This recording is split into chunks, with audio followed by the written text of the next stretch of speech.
Good afternoon. আশা করি তোমরা সবাই খুব ভালো আছো এবং তোমাদের দিন খুব ভালো কাটছে। আজকে আমি ইন্ডাসইন্ড ব্যাংকে একটা ট্রেড করেছিলাম, অপশান বাইং করেছিলাম। এখানে মর্নিংয়ে আমি যখন মার্কেট ওপেন হয় তখন দেখছিলাম যে নিফটি গ্যাপ আপ ওপেন হয়েছে এবং নিফটি গ্রিন, 15 মিনিটের নিফটির ক্যান্ডেল দেখছিলাম যে গ্রিন আছে। তো সেই বেস করে আমি টপ গেনার স্টক ফাইন্ড করি, সেখানে আমি ইন্ডাসইন্ড ব্যাংকে দেখতে পাই এবং তার প্রাইস অ্যাকশানটা খুব ভালো লাগে। সো দেন আমি এখানে ফার্স্ট 15 মিনিটের ক্যান্ডেলটা ওয়েট করেছি, তারপরে যখন 15 মিনিট ক্যান্ডেলটাকে নেক্সট ক্যান্ডেল ক্রস করছিল সেই টাইমে আমি এখানে 810 প্রিমিয়ামে, বেসিক্যালি 810 প্রিমিয়ামের কল বাই করেছিলাম এবং আমি এখানে বাই করেছিলাম 12 টাকা 50 পয়সা। আমি বেসিক্যালি বাই করেছিলাম এবং সেটা আমি 1:1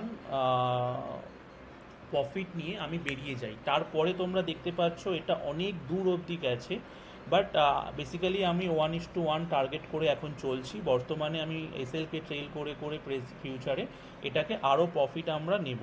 সো আমি দেখতে পাচ্ছ যে আমি এখানে 1750 টাকা প্রফিট করেছি, 12 টাকা 50 পয়সায় আমি এটাকে বাই করেছিলাম এবং এখানে আমার ম্যাক্সিমাম 5 থেকে 6 হাজার টাকা ইনভেস্ট হয়েছিল, সেখান থেকে আমি 1750 টাকা আর্ন করেছি। সো স্টক ট্রেডিংয়ে ভালো পয়সা করা যায়। সো আমি এটা কন্টিনিউ করব এবং তোমরা যদি কমেন্টে বলো যে তোমাদের স্ট্র্যাটেজিটা লাগবে, তাহলে আমি তোমাদেরকে স্ট্র্যাটেজিটার জন্য একটা নতুন ভিডিও বানাবো।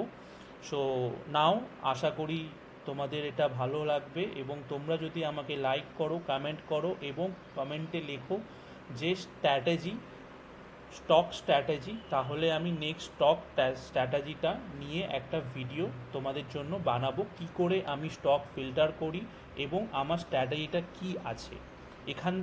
এখানে কিন্তু খুব কম ক্যাপিটালে 30 to 40% প্রফিট আরামসে বার করা যায়।